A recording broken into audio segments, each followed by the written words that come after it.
minasyaitonir rajim. Bismillahirrahmanirrahim. Assalamualaikum warahmatullahi wabarakatuh. Alhamdulillah. Alhamdulillahirabbil alamin wassalatu wassalamu ala asyrafil anbiya'i wal mursalin sayyidina Muhammadin ibn Abdillah wa ala alihi washabbihi wa man wala. Allahumma shalli ala Muhammad wa ala alihi washabbihi wa barik wa sallim. Allahumma inna nas'aluka ilman nafi'a wa rizqan thayyiba wa amalan mutaqabbala wa dinan qayyima wa yaqinan shadiqa wa imanan kamila. Amin amin ya rabbal alamin. Amma ba'd. Baik, alhamdulillah semua alhamdulillah bertemu lagi kita pagi-pagi ni insyaallah menyambung bacaan surah Isra dalam sesi bacaan bersama. Bacaan bersama Al-Quran Amazing ringkasan tafsir, himpunan ringkasan-ringkasan tafsir dalam buku Al-Quran Amazing ni, dan kita tambah-tambah sikit-sikitlah kalau ada masa daripada hadis-hadis penjelasan daripada tafsir Ibn Kathir, tafsir Ibn Kathir. InsyaAllah hari ini kita menyambung satu musuh yang padat. Ayat 28 sampai 38. Tak kurang 10 larangan yang Allah nyatakan dalam muka surat ini. Tak kurang. Dan ada beberapa saranan. Dimulakan dengan saranan kita minggu lepas lah ya. Minggu lepas sebelum cuti tu. Akhiri dengan surah ayat 26-27 tu. Allahumma salli ala Muhammad 26, dan berikanlah kepada kaum kerabat yang dekat haknya. Perihal bagaimana kalau kaum kerabat datang meminta bantuan, maka Allah kata berikanlah hak dia kalau ada hak dia. Walhal kalau dalam bahagian pembagian harta, kalau kita ingat dulu kita baca dalam surah An-Nisa, dalam bab faraid, walaupun ada ahli kerabat tu dia tak ada hak dalam pembagian harta, tapi dia datang meminta atas keperluan hidup dia, maka Allah kata apa? Berikanlah pada dia. Ihsanlah. Kena ada sifat ihsan, berikanlah. Walaupun dia tak ada. Ada pokcik ni kan, kita panggil pokcik belaka lah, pokcik makcik. Dia tak ada hak dalam harta waris, harta harta si mati tu, harta yang nak difaraidkan tu.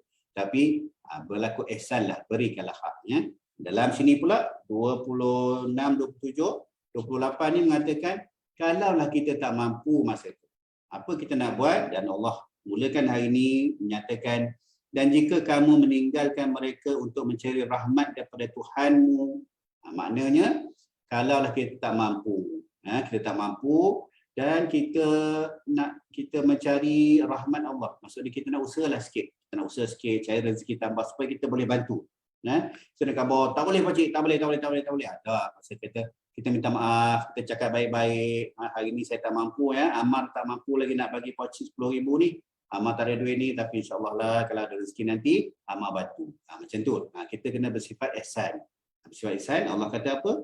Untuk mencari rahmat daripada Tuhanmu yang kamu harapkan, maka katakanlah kepada mereka dengan ucapan yang lemah lembut. Gitulah.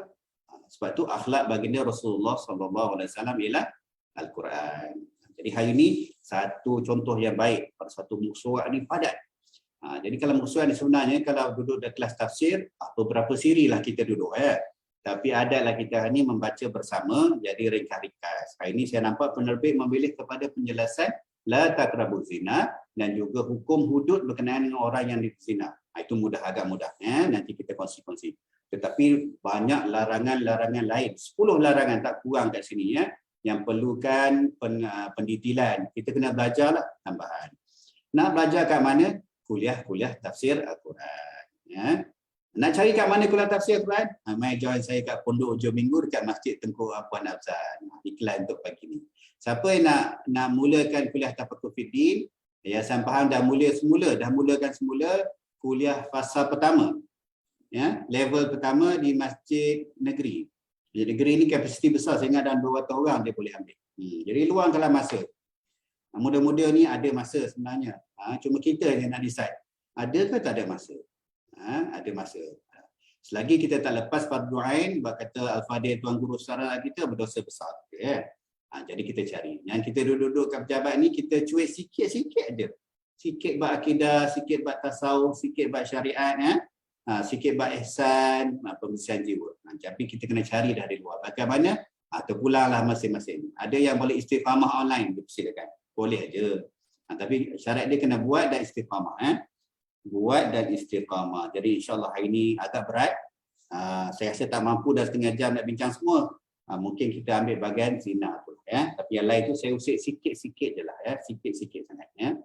Wallahu alam, silakan adik kita baca. 28 sampai 38, 28 saya dah jelaskan. Ini lebih kepada yang lain lagi insya-Allah.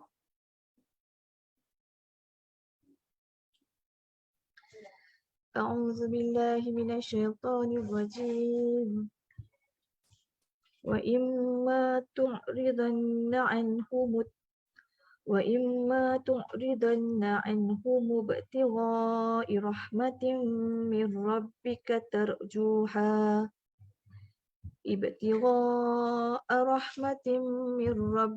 tarjuha faqul lahum qawlan maysura ولا تجعل يدك مغلولة إلى عنقك ولا تبسطها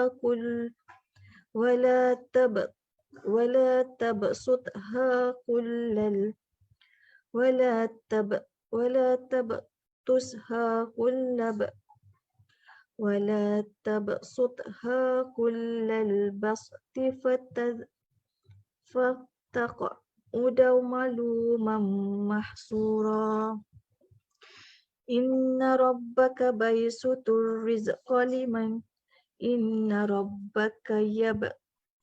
الرزق لمن يشاء ويقدر إنه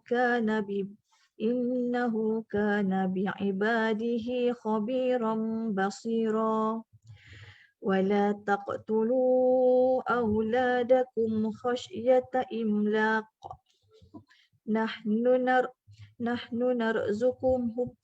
نرزقهم وإياكم إن قتلهم كان خطأ كبيرا ولا تقربوا الزنا إنه كان فاحشة وساء سبيلا ولا تقتلوا النفس التي حرم الله إلا بالحق ومن قتل مظلوما فقد جعلنا لوليه سلطانا فلا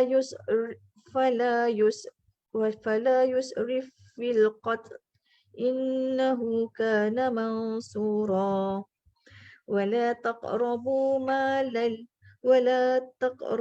مال اليتيم إلا بالتي هي أحسن حتى يبلغ أشده وأوفوا بالعهد إن العهد كان مسؤولا وأوفوا الكيل إذا كلتم وزنوا بالقسطاس المستقيم ذلك خير وأحسن تأويلا ولا تقف ما ليس لك به علم إن السمع والبصر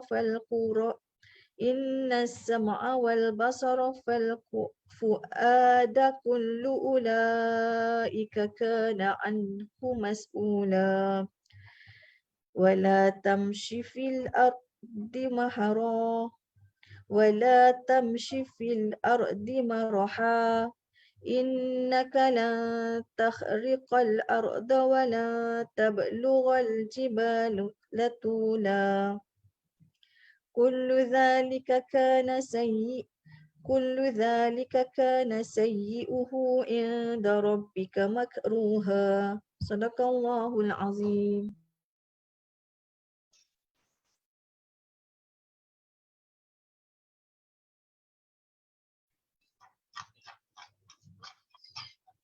Dan jika kamu meninggalkan mereka untuk mencari rahmat daripada Tuhanmu yang kamu harapkan, maka katakanlah kepada mereka ucapan yang lemah lembut. Maksudnya, jika kamu tidak dapat melaksanakan perintah Allah seperti yang tersebut dalam ayat 26, maka katakanlah kepada mereka perkataan yang baik-baik agar mereka tidak kecewa kerana mereka belum mendapat pertolongan daripadamu. Dalam pada itu, kamu berusaha untuk mendapat rezeki, yakni rahmat daripada Tuhanmu sehingga kamu dapat memberikan kepada mereka hak-hak mereka. Dan janganlah kamu menjadikan tanganmu terbelenggu pada lehermu, iaitu kedekut, dan jangan pula kamu terlalu menghulurkannya sangat pemurah, kelak kamu akan tercela dan menyesal. Sesungguhnya Tuhanmu melapangkan rezeki bagi sesiapa yang dia kehendaki dan membataskan bagi sesiapa yang dia kehendaki. Sesungguhnya dia maha mengetahui lagi maha melihat hamba-hambanya. Dan janganlah kamu membunuh anak. Baik ya, yang itu 28, 29, 30 penutup kepada arahan daripada 26 lagi, ayat 26. Bahagian kita nak membantu saudara mara dan sebagainya, bab memberi sedekah. Memberi sedekah, kita tahu kita kena ada sifat ihsan.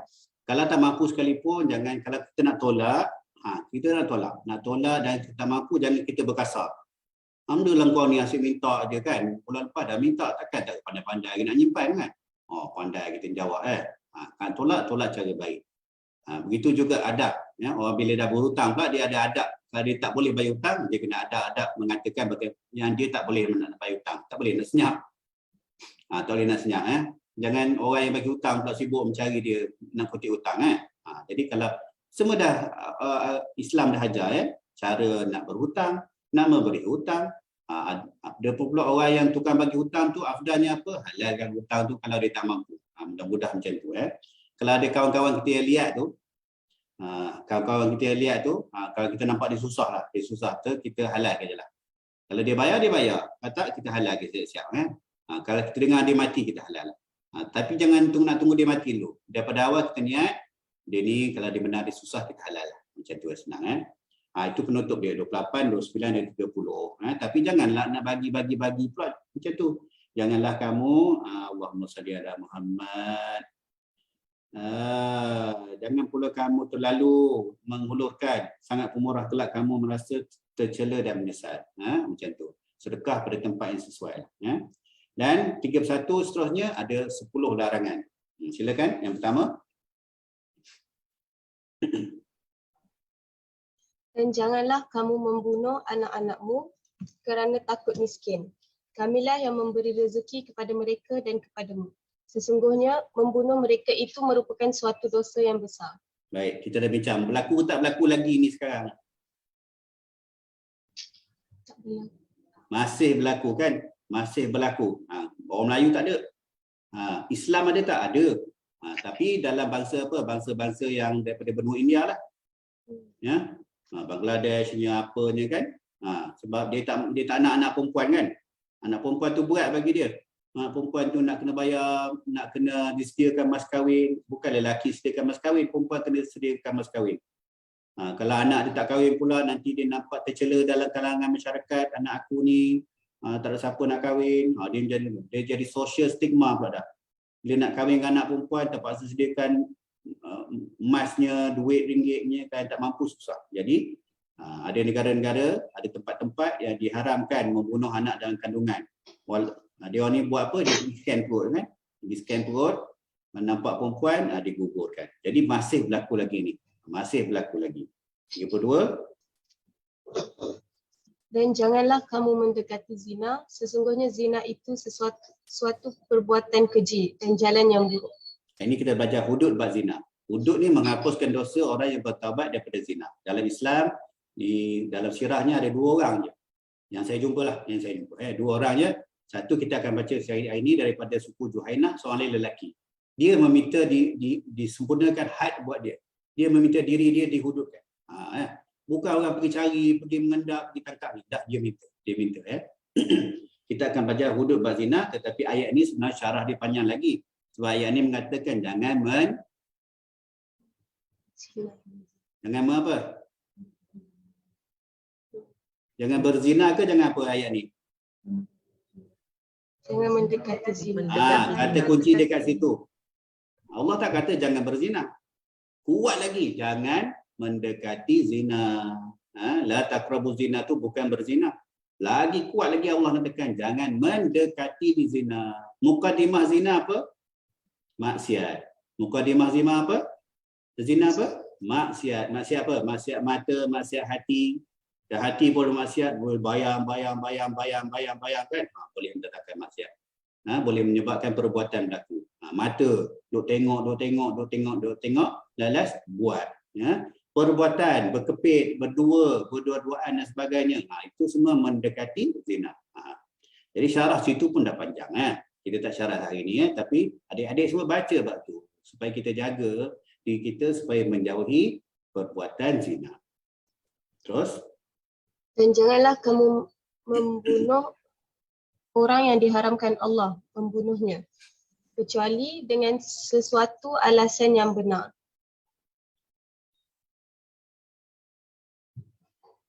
Dan sesiapa dibunuh secara zalim, maka sesungguhnya kami telah memberikan kekuasaan kepada walinya.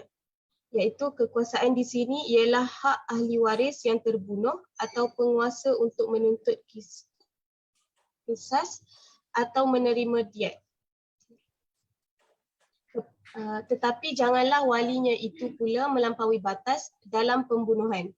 Sesungguhnya dia adalah orang yang mendapat pertolongan dengan hukuman kisas.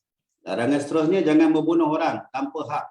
Dalam perang, dalam apa semua. Satu dalam perang, dua dalam kisas. Kita tak berlaku lah sebab Malaysia kita tak laksanakan hukum hudud ni kan. Kita tak berlaku.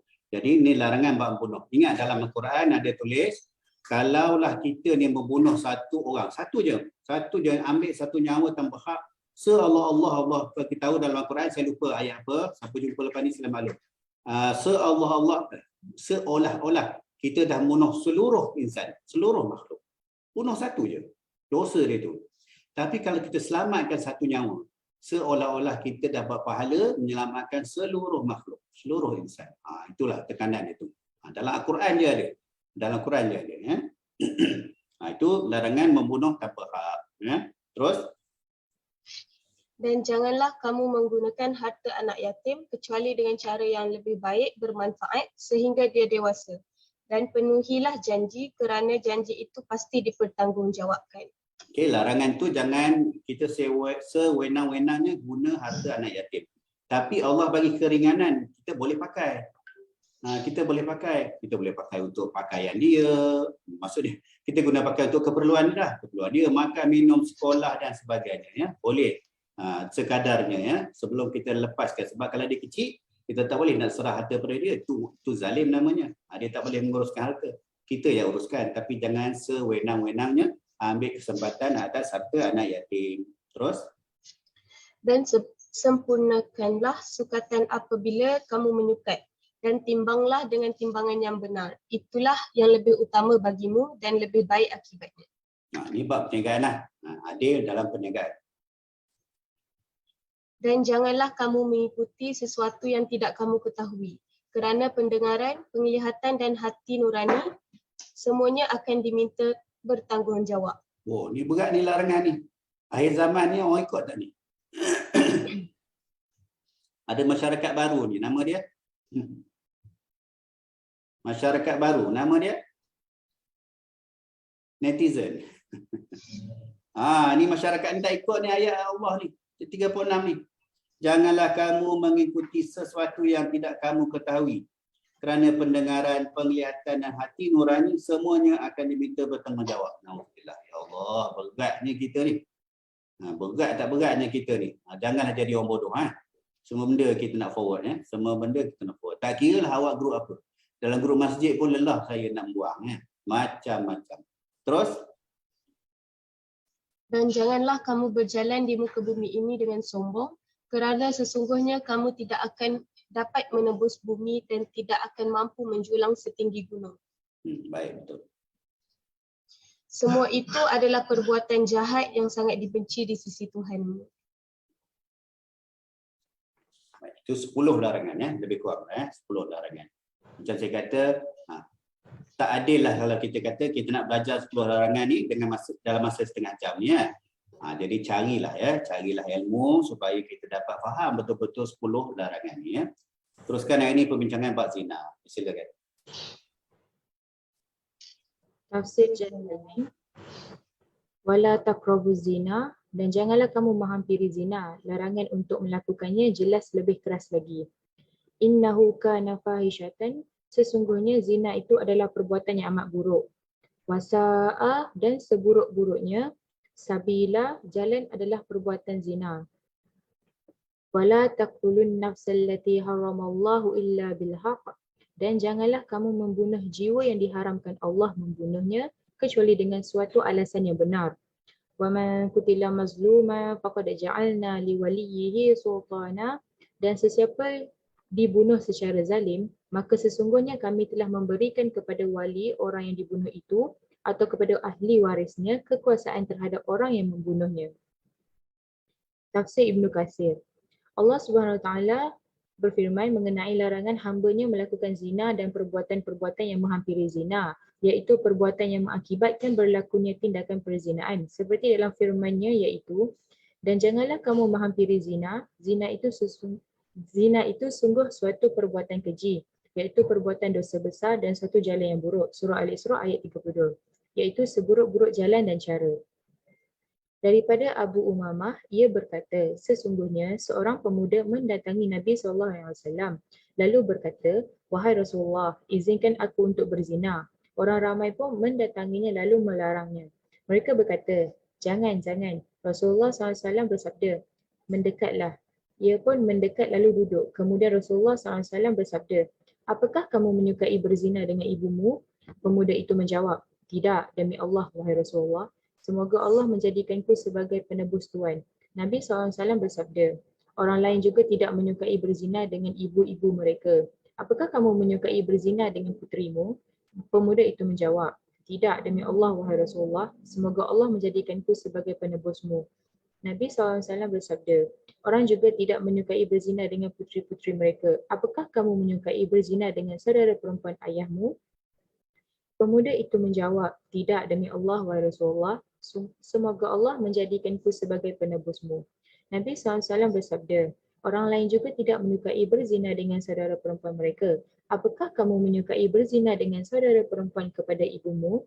Pemuda itu menjawab, tidak, demi Allah, wahai Rasulullah. Semoga Allah menjadikanku sebagai penebusmu. Nabi bersabda, orang lain juga tidak menyukai berzina dengan saudara perempuan mereka. Kemudian Rasulullah meletakkan tangan baginda pada pemuda itu dan berdoa, ya Allah, ampunilah dosanya, bersihkan hatinya, jagalah kemaluannya. Sejak itu, pemuda itu tidak pernah menoleh sesiapa pun.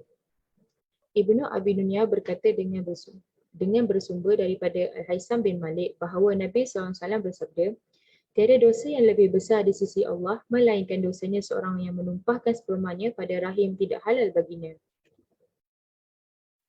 Riyadus Salihin. Daripada Imran bin Husain, sesungguhnya seorang wanita daripada Juhainah datang menghadap Nabi SAW padahal dia sedang hamil akibat melakukan zina. Wanita itu berkata, wahai Rasulullah, aku telah melanggar hukum. Oleh sebab itu, tegakkanlah hukuman itu ke atasku. Lalu Nabi Allah memanggil wali perempuan itu dan bersabda kepadanya, rawatlah wanita ini sebaik-baiknya. Apabila dia telah melahirkan, bawalah dia ke hadapanku. Lalu walinya melakukan pesanan tersebut. Setelah itu, Nabi SAW memerintahkan untuk merejam wanita tersebut.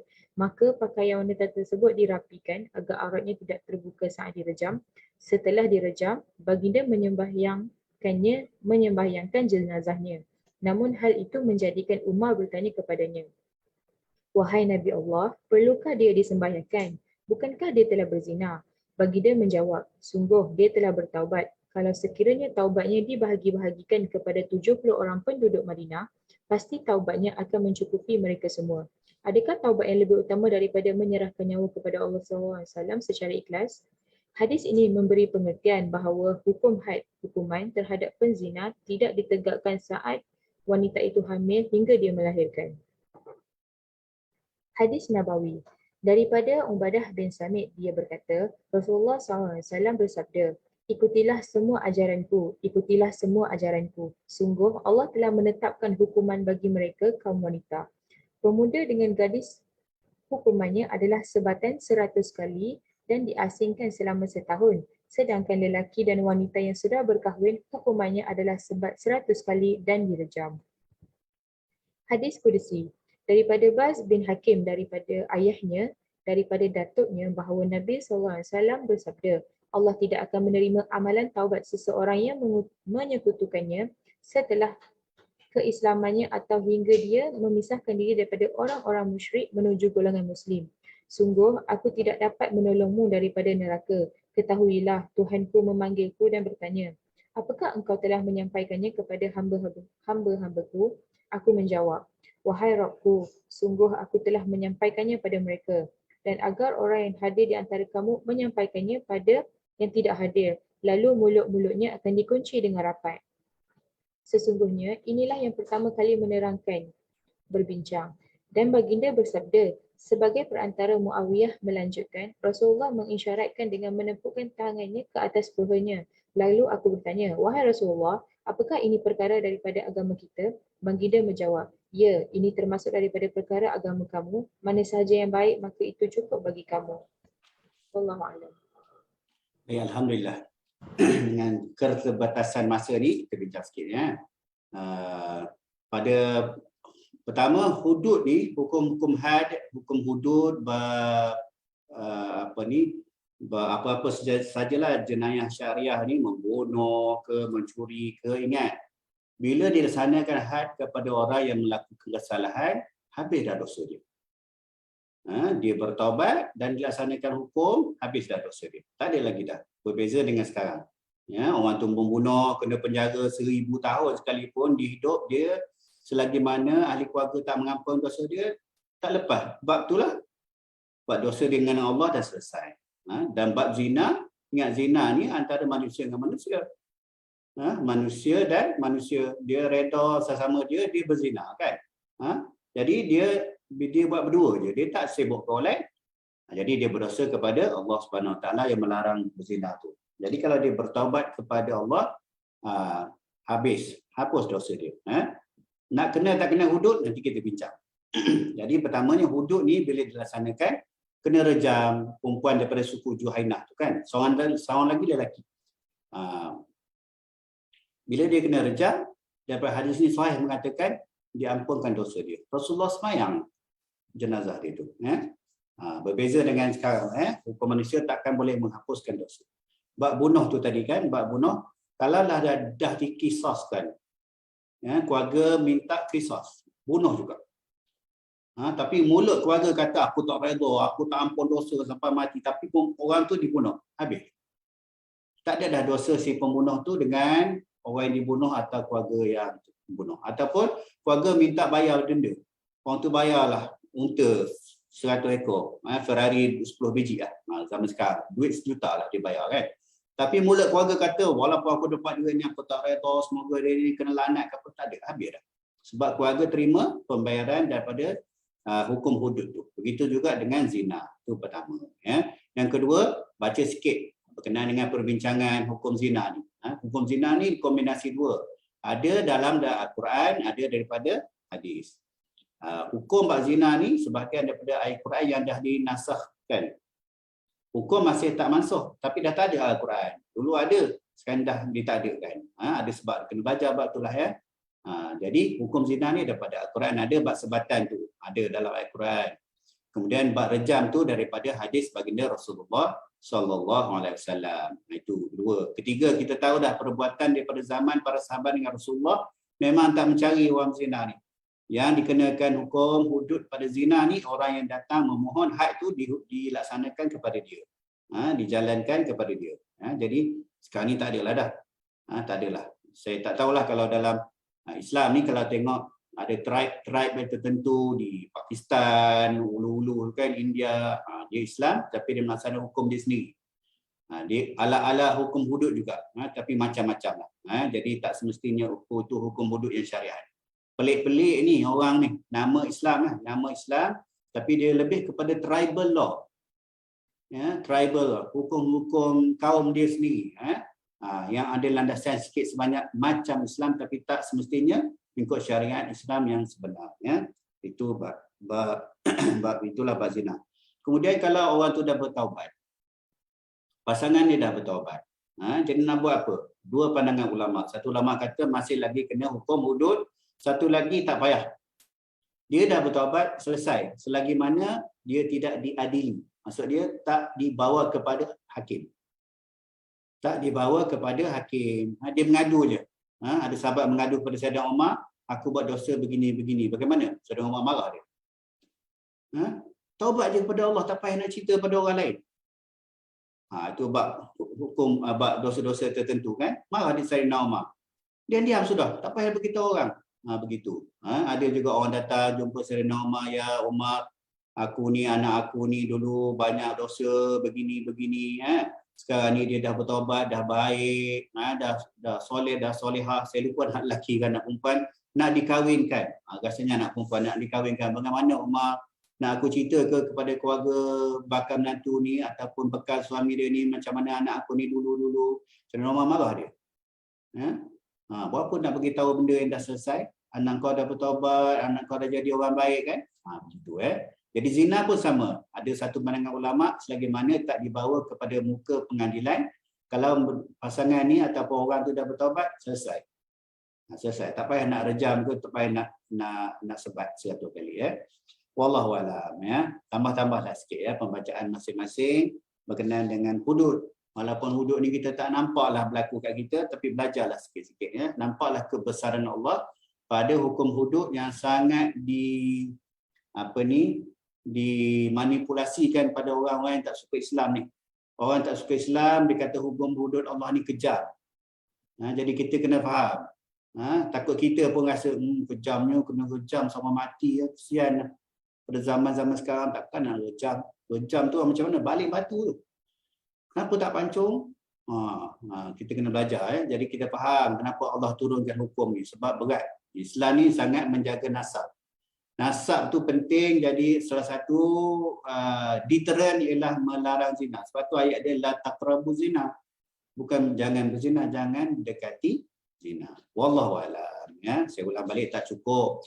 Tak padalah kita nak bincang-bincang ni, kita rasa kita dah pandai dapat ni Jadi sambung cari masa masing-masing, belajar sikit-sikit sebanyak berkenaan dengan semua perkara yang kita dah jumpa hari ni. Ada 10 larangan dan beberapa saranan.